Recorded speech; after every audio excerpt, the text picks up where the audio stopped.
for my dead people. They do not pay for my country. They do not protect my father's grave. Good word do not give me back my children. Good word do not give my people good health. Stop them from dying. And tired of talk constantly. It makes my heart sick when I remember all the good words and all the broken promises.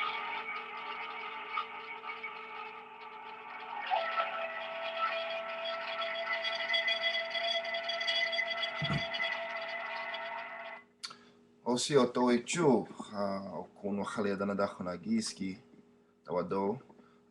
This is Chief Eagle Spirit of the Cherokee Black for Cultural Circle. Just a piece from Matoya Lakit, in English, Chief Joseph of the Nez Perce, who I've come to admire and respect greatly. In the spirit world, I honor this man for his accomplishments and things that he did in his lifetime. This is the third part of Black Indians denied, White Indians accepted. I just wanted to touch off on the DNA that a lot of indigenous peoples today who are lost and, or been displaced. Those of us who were lost and trying to find our way through family, those of us who have family members, you're blessed if you have a family member who is Indian and they know some of their history and culture. Talk them to death. Do not wait another minute. Do not wait. Do not wait. I emphasize that.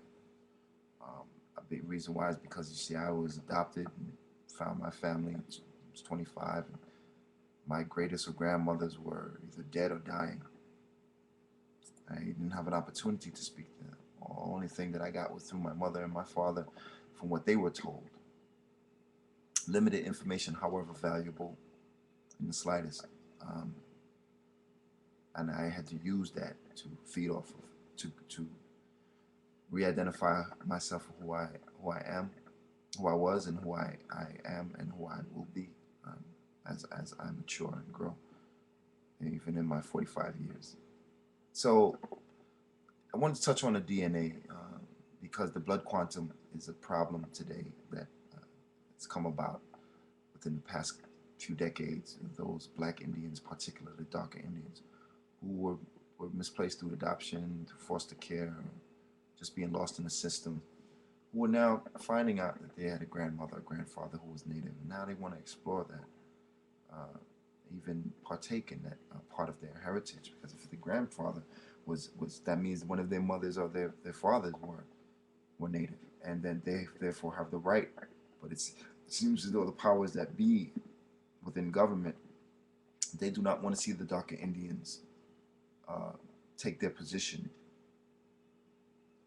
as indigenous peoples. They want them to be African, and I say to that humbly that all Black people that you see in North America are not here as a result of a slave trade from Africa. Excuse me. Some of us had been here for thousands of years prior to Christopher Columbus, prior to Leif Erikson, prior to I think Zhao Xing. I can't remember the Chinese explorer who came here. We had been here much longer than that. Black people had been here much longer. There were darker Indians that were here for thousands of years. My great uncle, PJ, who was dark skinned with straight hair, he was of Saponi Indian descent. Most people don't know that the Indians that were of a darker descent were not as a result of mixing here in the so-called New World. Their New World, our old world.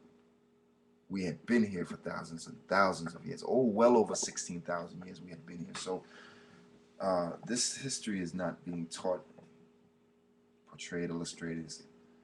You have to really dig it up, search. I have studied history for 25 years, so this is not something that I just picked up yesterday. I've done very, very in-depth research, and through my own family. You know, there's some black people running around here stigmatizing their own, saying, "Oh, how can you be Indian and you're black?" I'll say, "How dare you? Do you know the history of this country? Do you know that the original Indians were black and brown?" But see, there is a struggle between right and wrong, not black and white, between right and wrong. The right is that the original Indians were not red; they were black. I have pictures to prove it. If you don't believe me, go to my segment on Red Indian myth, 1, 2, and 3. It'll give you not just an explanation, but illustrations to show and prove that the original Indians were dark skinned, not red skinned, as been portrayed. So, with that, has empowered me because I come from that line, black and Indian. As however light as I am, and as however I come amongst other Indians, my complexion is lighter, they accept me. But then the minute I tell them that I'm black and Indian, they say, "Oh, is it a problem?" In some circles, yes, they don't like that.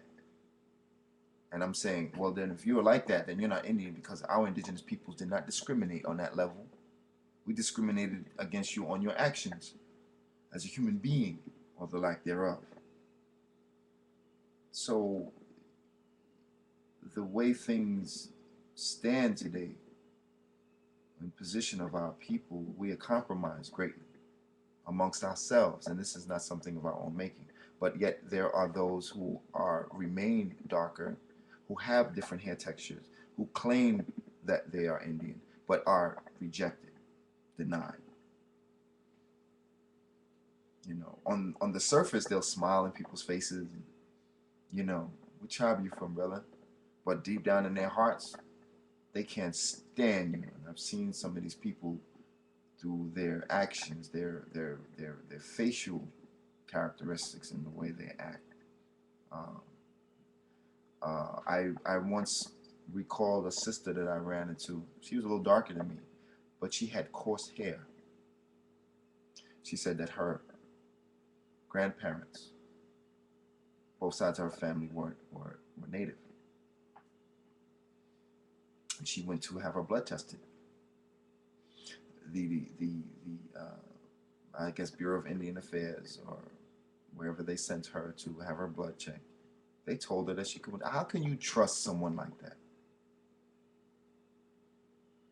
I'm sorry, as far as I'm concerned, those people can go to hell. That's just my personal opinion.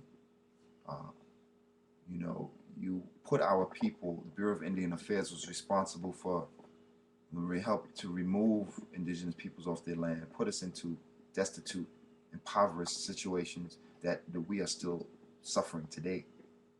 Many of us, especially in the Midwestern Hemisphere of the United States, reservations. And to have the nerve and the gall to say, "Well, yeah, we did that to you, but here's what else we're going to do to you today." It boggles the mind. Only someone who was ignorant. So I reassured the sister. I told her, I said, "Look," I said, "you know who your grandparents were. That's all you need. And the Great Spirit to guide you. You don't need their approval. You go forge ahead with your knowledge and study and research to come back into yourself. It's not easy. It took hundreds of years for them to deport us from our being." The road has been long and arduous, and it's going to get even longer and harder, because going back is not easy. Some of us our cups have been filled with someone else's water, so we have to remove that. And when I say that, learning your language, speaking English, speaking Spanish, but learning your language, there's nothing wrong with that. It just shows the sign of an intelligent individual. I learned this from the minister. It shows an intelligence. But what we are really reacquiring is the spiritual blood of our people, the morals, the justice, the equality, the learning how to love your brother and your mother and your sister again, your family, your village, your nation, your people, and to learn from our mistakes, to embrace Tecumseh and Antioch or Pontiac's vision, learn from that. That's the beauty of our culture, of our people.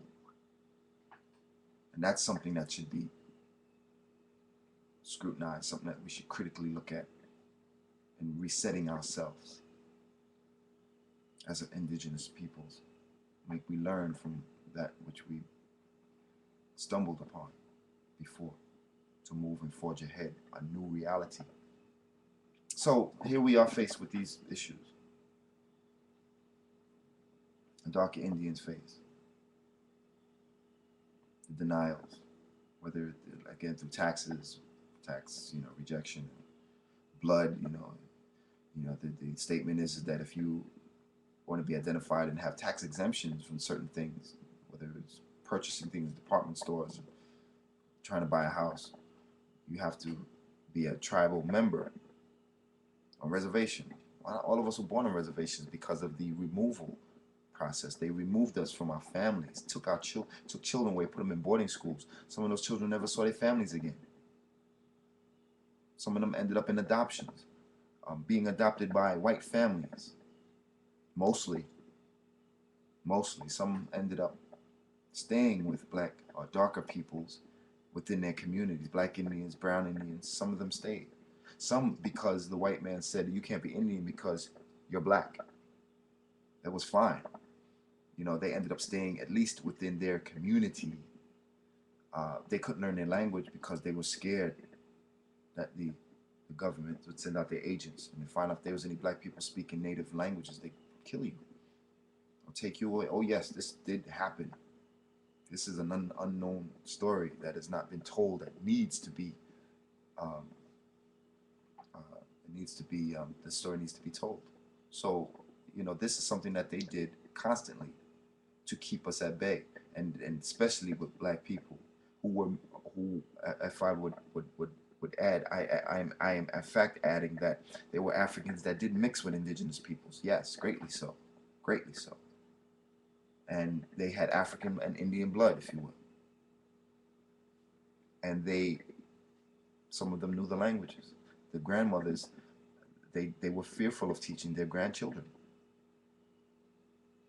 or mothers were fearful of teaching their children, because the white man said if we ever heard them speaking a language, we'd take the children away or we'd kill them, or you. This went on for a long time. After the 1860s, then you had the Homestead Act, with the settlers came in rushing, moving. There were black people who were living amongst Indians in many tribal nations. The white man came in and he had to separate because he was fearful. I'll give you an example. When the Soto came in the Delta, near Louisiana, they came amongst the Calusa Indians and the Africans, and they were fighting together. They said, we must rid these lands and divide these Indians of these Africans, because they will be a hindrance to our success in taking this land to do what we please with it. The Indians and Africans united as a force was indomitable. They could not stop them. The Calusa and the Africans waged a war that the European had never seen before. In other words, the Soto got his ass kicked. Excuse my language. And anyway, I wanted to end on that with telling people, research, look, investigate, find, don't give up, my family. And on that note, I say, Donada, honey, anigito.